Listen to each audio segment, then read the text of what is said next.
আসসালামু আলাইকুম। সবাইকে শুভেচ্ছা জানাচ্ছি। মাসুম মাহবুব দেখছেন ওপেন দ্য ইউটিউব চ্যানেল এবং মাসুম মাহবুব ফেসবুক পেজ। প্রিয় দর্শক, সকালের লাইভ সেশনে বেশ কিছু গুরুত্বপূর্ণ খবর আছে। আপনারা যারা আমেরিকা, ইরানের খবরের জন্য ওয়েট করছেন, আমি বলতে পারি যে আজকে বেশ কিছু আ কি বলবো? বিগ ব্রেকিং খবর আপনাদের দিতে পারবো। ১ম যে খবরটি সেটি হলো ইরান এমন এক প্রস্তাবনা তৈরি করেছে যেটাকে আইনে রূপ দিতে যাচ্ছে। সেটা হলে পুরো আরব এবং আরবের মিত্ররা কেঁপে উঠবে। তাদের খবর হয়ে ছাড়বে খবর করে ছাড়বে ইরান।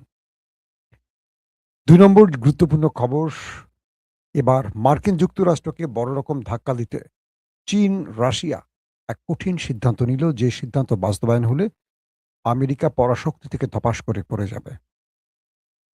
৩ নম্বর গুরুত্বপূর্ণ খবর বা ব্রেকিং খবর, অ্যাডমিরাল ব্র্যাড কুপার তিনি এখন আরব রাষ্ট্রে সফর করছেন। যেকোনো সময় ইরান আমেরিকার লড়াই শুরু হতে পারে। দর্শক, এছাড়া আরো অনেকগুলো খবর আছে। সবগুলোকে মিলিয়ে আজকে সকালের লাইভ সেশন। যদি আপনার শুনতে এবং দেখতে কোনো প্রবলেম না থাকে, আমরা শুরু করতে পারি। ১ম যে খবরটি দিয়ে শুরু করতে চাই, মার্কিন প্রেসিডেন্ট ডোনাল্ড ট্রাম্প তিনি প্রতিদিনই যে বক্তব্যগুলো দেন, আমরা ট্রুথ সোশ্যালে বা টেলিভিশনগুলোর সামনে তার যে বক্তব্য শুনি, আমরা কিন্তু প্রতিদিনই খেয়াল করি তিনি সকালে যেটা বলেন, দুপুরে তার বক্তব্যটা পরিবর্তন হয়ে যায়। দুপুরে যেটা বলেন সেটা বিকেলে পরিবর্তন হয়। বিকেলে যেটা বলেন সন্ধ্যায় পরিবর্তন হয়। সন্ধ্যায় যেটা বলেন রাতে পরিবর্তন হয়। রাতে যেটা বলেন মধ্যরাতে পুরোটা উল্টে যায়। অর্থাৎ কখনো তিনি বলছেন যে ইরান এমন এক জাতি, তাদেরকে আঘাত করে ভেঙে ফেলা খুব কঠিন। বাট তাদেরকে আমরা দুর্বল করার চেষ্টা করছি। কখনো বলছেন ইরান ৪৭ বছর ধরে এই অঞ্চলে এক ভয়ঙ্কর অভিশাপ, এটাকে শেষ করতে হবে। কখনো বলছেন ইরানের সাথে আমাদের আলোচনা চলছে, শিগগিরই সমাধান হয়ে যাবে। আবার কখনো বলছেন ইরানের উপর আমরা ভয়াবহ আক্রমণ করতে যাচ্ছি। আক্রমণ ছাড়া ইরানকে শেষ করার পথ খোলা নেই। এক মানে একটা শক্তিশালী দেশের বা গ্রহণযোগ্য রাষ্ট্রের একজন প্রেসিডেন্ট তিনি কত রকম বক্তব্য দিলেন আপনারা বুঝতে পারছেন? একই মানুষ কত রকম কথা বলছে। তার বক্তব্যে কখনো মনে হয় যুদ্ধ বোধহয় বন্ধ হয়ে যাচ্ছে, আর হবে না। আবার তার বক্তব্যে বা প্রস্তুতিতে মনে হয় যুদ্ধ এইমাত্র শুরু হয়ে যাচ্ছে। এখনই শুরু হবে। এই লাইভের মধ্যেই হয়তো ধুমধাম করে মিসাইল অ্যাটাক শুরু হয়ে যাবে। আবার কখনো মনে হচ্ছে যে তিনি ইরানের সাথে আলোচনা করে একটা শান্তিপূর্ণ পরিবেশে সব সমাধান করতে যাচ্ছে। তো আমরা রিপোর্টাররা যারা সংবাদ দেই আপনাদের, আমরা না বেকুব হয়ে যাই যে আসলে এই লোক বলে কি আর আমরা কি বলবো? এখন তার বক্তব্য তো আমাদের বলতে হয়। তো বলতে গেলে আমাদেরকেই নিয়ে টান বাজে আসলে সত্য কোনটা মিথ্যা কোনটা। মাসুম ভাই কি ঠিক বলছেন না ব্যাঠিক বলছেন? মাসুম ভাই যেটা বলছে সঠিক বলছেন। কিন্তু ওই ব্যক্তি যেটা বলছে সেটা সঠিক বলছে না। যেটা শুনে হয়তো আপনাদের কাছে মনে হয় যে আমরা ব্যাঠিক বলতেছি কিনা আবার। তো ইরান ১ম এ ইরানকে আমেরিকা কিছু প্রস্তাব পাঠায় যুদ্ধবিরতি এবং এটার সমাধানে। ইরান সেই প্রস্তাবগুলোতে নারাজি দেয়। অর্থাৎ ইরান রাজি হয় না। এরপর ইরান কিছু প্রস্তাব পাঠায় আমেরিকার কাছে। আমেরিকা সেগুলোকে রিজেক্ট করে দেয়। এরপর আমেরিকা আবার কিছু প্রস্তাব পাঠায়। ইরান রিজেক্ট করে দেয়। আবার ইরান কিছু প্রস্তাব পাঠায়। আমেরিকা রিজেক্ট করে দেয়। এখন আমেরিকা নতুন করে কিছু প্রস্তাবনা আবার ইরানকে পাঠাবে, এমন একটি তথ্য হোয়াইট হাউস থেকে এসছে। বলা হচ্ছে যে আমেরিকা শান্তি চুক্তির জন্য ইরানকে কিছু প্রস্তাবনা পাঠাবে। তো এই যে প্রস্তাবনাগুলো আসলো আর গেল, গেল আর আসলো, এতে করে শান্তি আসেনি, বরং উত্তপ্ত পরিবেশ আরো বাড়ছে এই মিডল ইস্ট। এখন যে পরিস্থিতিটা তৈরি হয়েছে, এখন আমেরিকা বলছে নতুন করে ইরানকে ৪৭ বছরের ভুলের জন্য শাস্তি পেতে হবে। কারণ ইরান এই অঞ্চলে ৪৭ বছর ধরে যে অন্যায়গুলো করেছে তাদের কোনো বড় রকম শাস্তির মুখে পড়তে হয়নি। আমেরিকা এবার ইরানকে বড় রকম শাস্তি দিতে যাচ্ছে। তার মানেটা কি? ইরানকে আবারও যুদ্ধে টেনে আনতে চাচ্ছে আমেরিকা, যদি এই বক্তব্যটি ট্রাম্প সঠিক দিয়ে থাকেন। এখন প্রশ্ন হতে পারে যে ইরান ৪৭ বছর ধরে কি অন্যায় করেছে? ইরান তো ৪৭ বছর ধরে একটি ইসলামিক প্রজাতন্ত্র তৈরি করে নিজের জনগণকে শান্তি দিতে চেয়েছে, কিন্তু আমেরিকা তাদের উপর স্যাংশন দিয়ে, আমেরিকা তাদের উপর নিষেধাজ্ঞা দিয়ে তাদের অর্থনীতির 12টা বাজিয়েছে। ইরান তো কারো উপর আগ্রাসন চালায়নি, কারোর সাথে যুদ্ধ করেনি, কোনো দেশের মধ্যে মানচিত্র বৃদ্ধির জন্য দখলদারিত্ব চালায়নি। কিন্তু ট্রাম্প বলছে 47 বছর ধরে ইরান যে ভুলগুলো করেছে তার শাস্তির সময় এসেছে। এখন দেখি আমরা কি শাস্তি দেয়। দর্শক, তো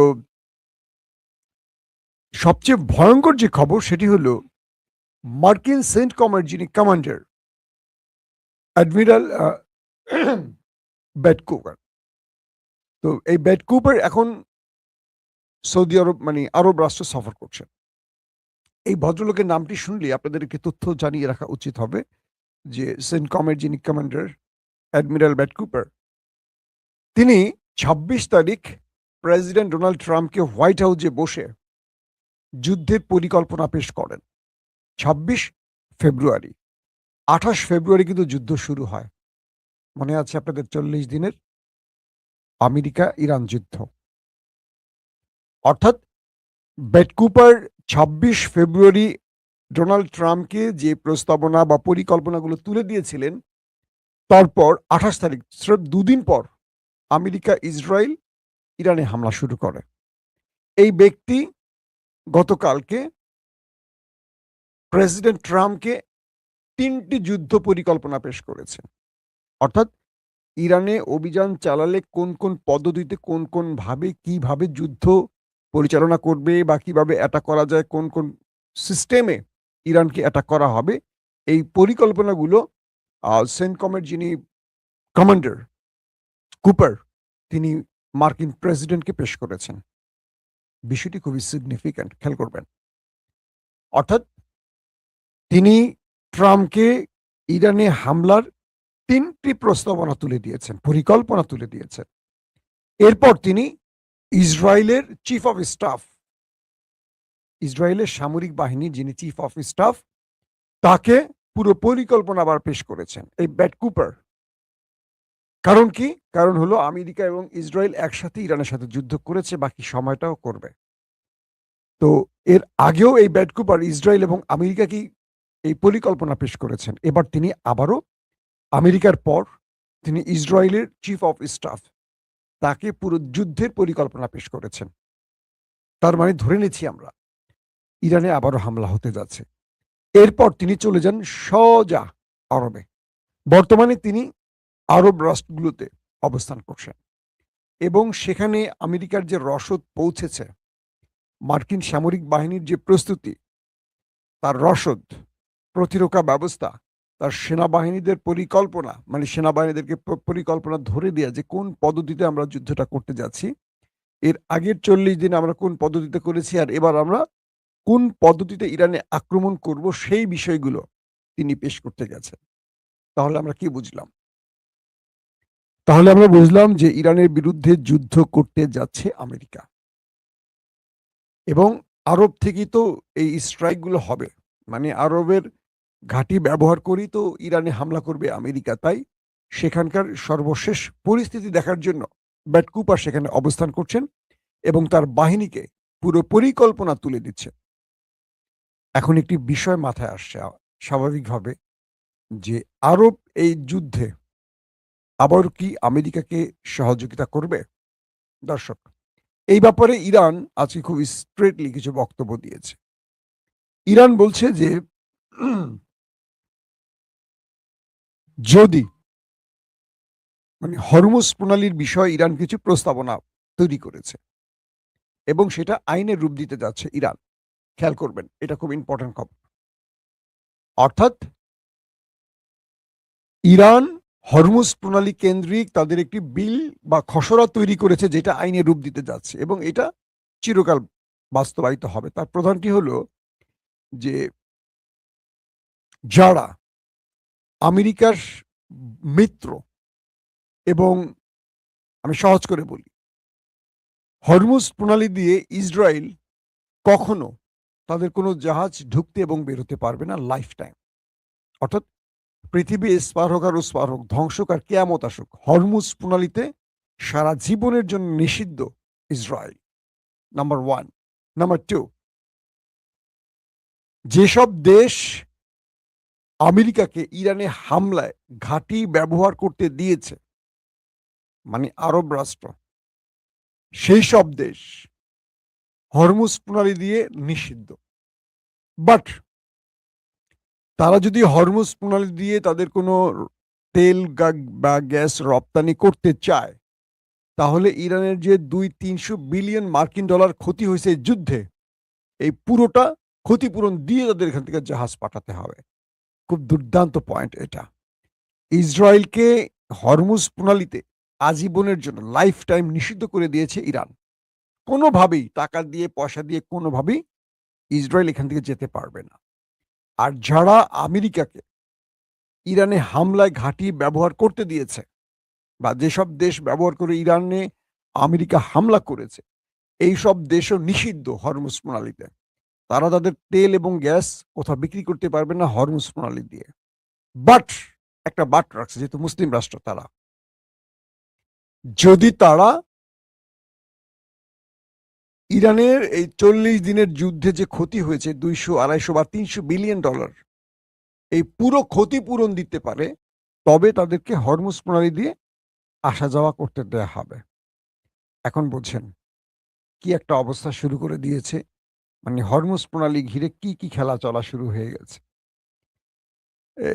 এবং আরো কিছু বিষয় ইরান যুক্ত করেছে এই শর্তের মধ্যে, যে বাকি যে দেশগুলো এখান দিয়ে যাবে তারা টোল দিবে, তবে ইরান চাইলে কাউকে কাউকে টোল মাফ করতে পারবে।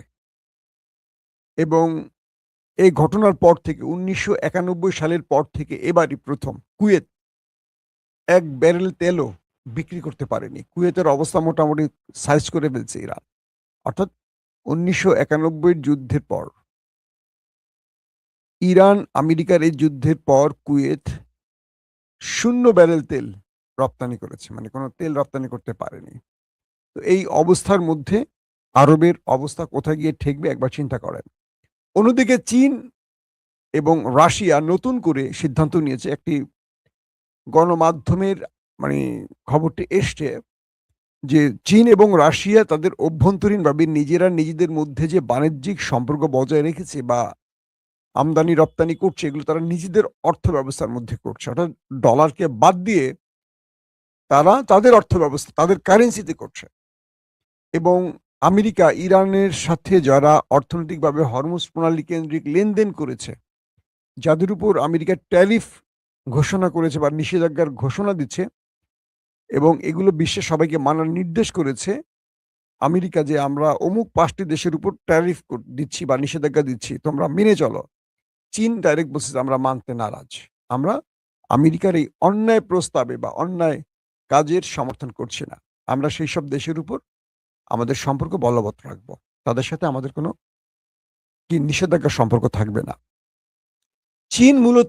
চীন রাশিয়া মূলত যে খেলাটা এখন খেলছে, যেমন ভারত, চীন প্রস্তাব দিছে পৃথিবীর যেই দেশই আমাদের সাথে লেনদেন করবে তাদের সাথে আমরা তাদের অর্থ ব্যবস্থা করব, বা সেটা ভারত হোক, পাকিস্তান হোক, ইউরোপ হোক। এবং ইউরোপ নিজেরাই বলছে তারা ইউরোতে এখন লেনদেন শুরু করবে। অর্থাৎ ডলারকে ধপাস করে ফেলে দেওয়া হচ্ছে বা ফেলে দেওয়া হয়ে গেছে। এখন আমেরিকা তার অস্তিত্ব সংকটে পড়ে গেছে। কোনোভাবেই যদি আমেরিকা তার এই ডলার ব্যবস্থাকে ফিরিয়ে আনতে না পারে, তাহলে আমেরিকার পরাশক্তি থাকবে না, এটা আপনারা কনফার্ম থাকেন। খেলা এখানে শেষ। এবং কোনোভাবে এখান থেকে, যেমন আহমেদিনেজাদ, ইরানের সাবেক প্রেসিডেন্ট, তিনি বলছেন যে হরমুজের পাশে কোনো একটি দেশ উড়ে এসে জুড়ে বসেছে এবং তারা এই অঞ্চলে দখলদারিত্ব চালাচ্ছে, এটা কোনোদিন কোনোভাবে ইরানি জাতি মেনে নেবে না। তাদেরকে এই অঞ্চল থেকে খাদানো হবে এবং তারা এই অঞ্চল থেকে দ্রুত কেটে পড়বে। তো এখন যে অবস্থাটা তৈরি হয়েছে, যে এই অবস্থার মধ্যে আসলে আমেরিকা অনেক বড় বিপদে পড়ে যাচ্ছে এখান থেকে আসলে। আর তাদেরকে কোনোভাবে উদ্ধার করার সুযোগ নেই যদি আমেরিকার প্রেসিডেন্ট ইজ্জত থাকতে থাকতে এখান থেকে কেটে না পড়ে। এখন ইউরোপ যদি তাদের নিজেদের অর্থ ব্যবস্থা ইউরোতে লেনদেন করে, চীন যদি ইউয়ানে করে, রাশিয়া তাদের কারেন্সিতে করে, ভারত তাদের কারেন্সিতে করে, আরবরা আর আমেরিকা মিলে কি করবে বলেন? আমেরিকা তো তার ডলার ব্যবস্থা দিয়ে টিকে আছে। এখন আমেরিকার জন্য সবচেয়ে বড় বিপদ সংকেত হলো এটি।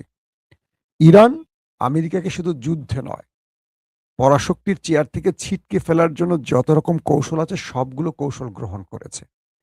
এই অবস্থায় হরমুজ প্রণালী আমেরিকার জন্য গলার কাঁটা হয়ে যাচ্ছে। এটা পারবে না কোনোভাবে, এটা ইরানের দখলে যাচ্ছে এবং ইরান এখান থেকেই তার সকল স্বার্থ আদায় করে নেবে। প্রত্যেকে ভালো থাকবেন। আল্লাহ হাফেজ।